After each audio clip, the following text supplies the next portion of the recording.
Amid heavy police presence, former First Lady Esther Lungu has finally appeared before the Drug Enforcement Commission. This is in connection with her ownership of 15 luxurious flats which the Commission possessed a month ago. Former First Lady was accompanied by her husband, former President Edgar Lungu, along with other sympathizers. After an interrogation which lasted for about an hour, the former First Lady appeared to be in high spirits. Don't worry. It is well.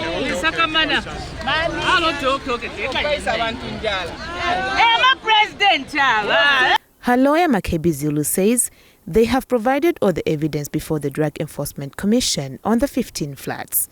He says, as far as they are concerned, this case is closed.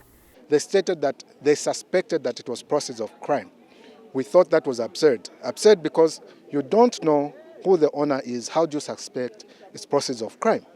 It could be Ndambo, or indeed any other person, or myself who can afford such a property, or indeed the First Lady who can afford such a property. So it was absurd that they come up with that conclusion. We engaged them further and availed them the documentation that we needed, that they needed.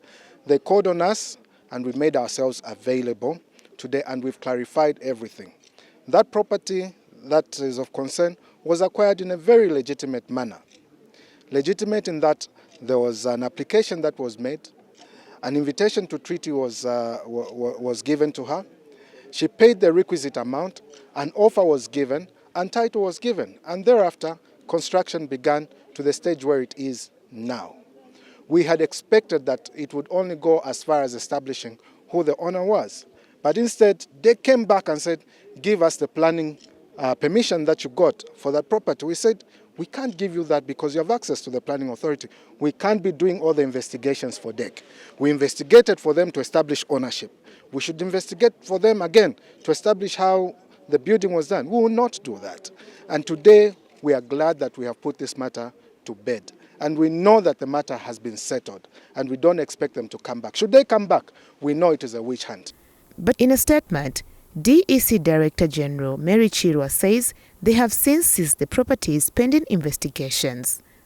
And meanwhile, Patriotic Front Acting President Given Luwinda says what is happening is unfair, and now that the support has been given to the Lungu'S, the same should happen for Mumbipiri that has remained in detention.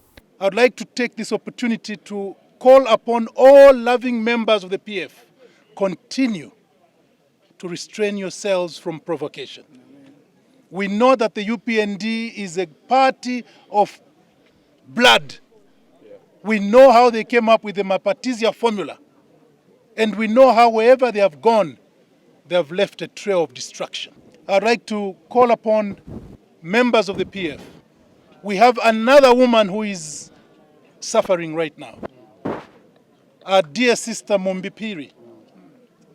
I said on Sunday what I want to reiterate here, that we have evidence that they deliberately avoided cause-listing Mumbipiri's case.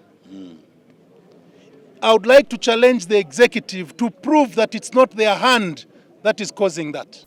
But UPND spokesperson Cornelius Mwitwa says the case Mrs. Piri is facing is non-bailable. The difference with the Mumbipiri case is that she is faced with a murder case which is non-bailable, which is non-bondable. That is a difference. But the point to take home is,